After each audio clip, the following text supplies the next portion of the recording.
Hey, so I woke up this morning in a different mood. I think we all do that. It's like yesterday I saw a guy at work and I said, "You doing okay?" And he goes, "I'm just having a day." I said, "A blah day?" He said, "We'll just say I woke up on the wrong side of the bed." And I was like, "Yeah, I get that. We have those days." But I woke up this morning and it was almost like, those light bulb moments, an epiphany. Because I was sitting there, I've been contemplating, why is it so up and down with certain people? And I thought, well, we meet each other on a path, right? And we're walking along and it's like, "Hey, how you doing?" And you find somebody who's kind of vibing like you are. Both optimistic, encouraging one another. "Oh, life's good, I'm doing this and that," and just looking forward and focusing on goals and dreams. And all of a sudden something goes wrong. And when you're with somebody who's high vibing, they'll help bring you back, right? But sometimes when something happens, and I'm talking something life changing for somebody, when something happens, I think Kitty wants out. You want to go out? Here. There you go. Go. There you go.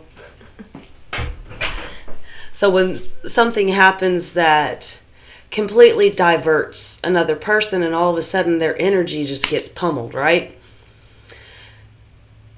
It's hard, but this is where I was getting with what I woke up hearing is let them go down their own path. Because when somebody's going down, and I'm not saying abandon people, but I'm saying if you watch them continually get more and more pessimistic and aggressive and angry, you got to let them go. Because everything starts out good. I mean, some people are wearing a mask, right? So we have to get to the point where when we see it going bad, we let it go. Because like I realized, I kept walking down their path, not mine. So as I got more and more pulled in another direction with somebody who's negative, I started becoming more negative. I started becoming more pessimistic. "Oh, woe is me, life sucks." And that's not who I've been. I've always been make the most of it. Life's great. I love me, and encouraging myself and others around me. And when you encourage others, they want to be around you. When you have problems, they don't want to hear them. It's just like my neighbor came out and we're all sitting on the porch. They said, "How you doing?" He said, "Oh, I can't complain." I said, "I could." And he said, "Nobody'd listen anyways." And I said, "I know, I try not to anyways."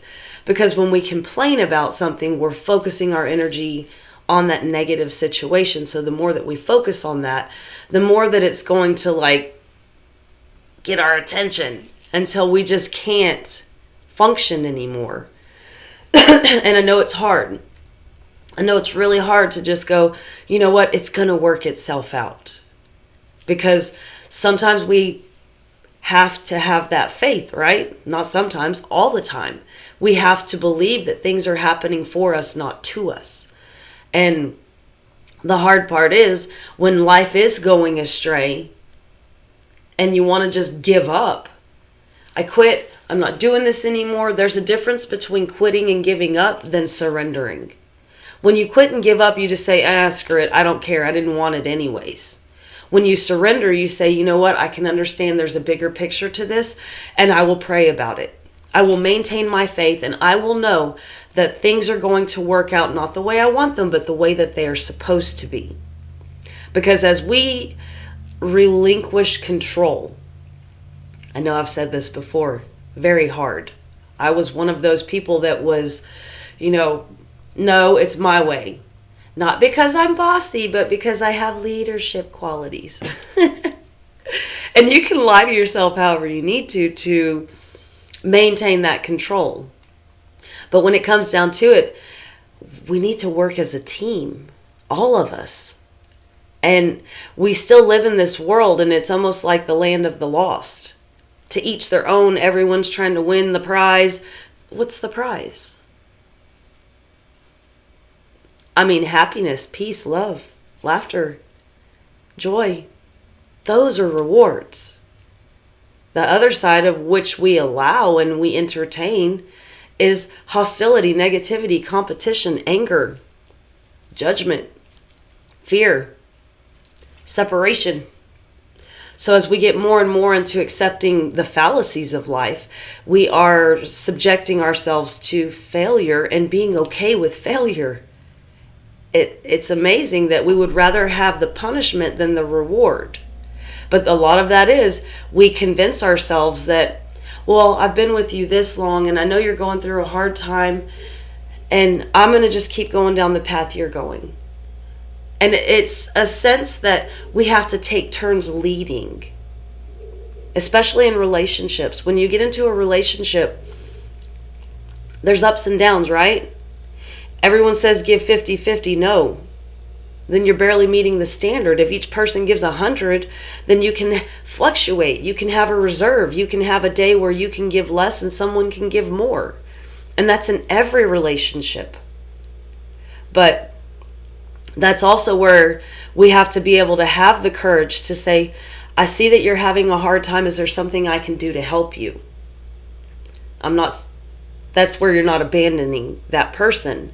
But if what they're asking for is out of your control, out of a situation, you can see it as beneficial for you helping them.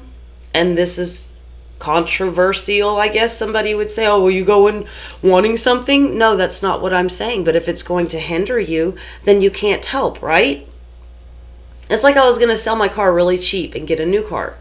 And my son said, Mama, you can't help somebody because you need to help yourself. Being a single mom, my kids know what I go through. And they know that I want to give the shirt off my back. I would give somebody my food and sit there starving. They know this. And my son has to remind me, Mama, you can't do that. Even my own mom has to remind me. Stop trying to help them. They don't want to be helped. Oh, they're very toxic. Stay away from them. I just turned 41 years old and I'm like, I'm not a baby. But at the same time, I'm like, I know these things. I have to learn to do these things because we're taught to be givers, right? We're taught to be compassionate. But what about giving to ourselves and being compassionate to ourselves? Something some of us forget, especially when it's a trauma response, that over-giving is a trauma response, that you want to see everyone happy. You want to please everyone around you, and it's at the expense of your own happiness. But in the end, you can find yourself not having your needs met. It's not about your wants, but it's about getting what is necessary to make it in this life. And that's the hard part, knowing when to stop giving. When to give to yourself. It's not selfish. For the longest time, the relationship I was in told me I was selfish if I was doing for me. A lot of you could be in that same situation. And I'm telling you, you have to learn to love you. You have to learn to give you time. You have to learn to allow yourself to do the things you want to do. To go after your dreams, to work on your creative endeavors, because there are painters inside of you that are Picassos. There are carpenters that are great builders that have something to bring to this world. There are musicians that could change the way that we hear things around us, that would change up the whole vibration, that would change the whole concept of the attitude within humanity. There's so many things that all of us are holding back due to not knowing we need to love ourselves. We need to focus on ourselves. And that's like pretty soon I'm waiting. I'm ready to get me some canvases and some paint again. My hands have been like, I just want to do something. I love to draw. I love to paint. I love to sew. I pulled fabric out the other day and just didn't get around to it. But it's me using my time inefficiently. And it's also allowing others to come in and take my time when all they are doing is distracting me from creating. Don't let others stop you on your highway to, we'll call it heaven, while they're taking you down their toll road to hell. Because when you're going with someone else, I guarantee you those towers are going to fall one after the other, and you're going to go, what happened? Oh my God, life was so good. I don't know what happened. Why did I lose all my money? Why is my car not working? Why am I homeless? Why am I all of a sudden addicted to things that I never even wanted to use? Why am I depressed? And it's because you took the toll road to hell with someone else instead of going to each their own. If you need to take that walk, I wish you well. I might be here when you get back. I don't know. But hopefully you'll have leveled up. That's what I'm working on, and that's the hard part. When you do the inner work, when you sit there and go, why do I do what I do? Or you actually hear the messages that are coming to you through music, through what other people say, through dreams, through even animal behavior. The world has so many messages to tell us. It's funny, most of us miss them. But it's because being so focused on the mundane aspects, the humanistic side of the things we've created that have halted our almost existence. We live in some sort of mentality where we're born, we work, we die. Where's the fun in that? Life's an adventure. Hopefully you can start tapping into who you are and start showing the world something other than pleasing it. Because why please devils? Why keep taking the highway to hell and taking losses left and right? When you can go, you know what? You do you, boo. I'ma do me. And best of luck. So I'm gonna leave it on that note because I gotta do the thing. You know, what we all do. Go to work. Sending you peace, love, and light. Talk to you later. Bye.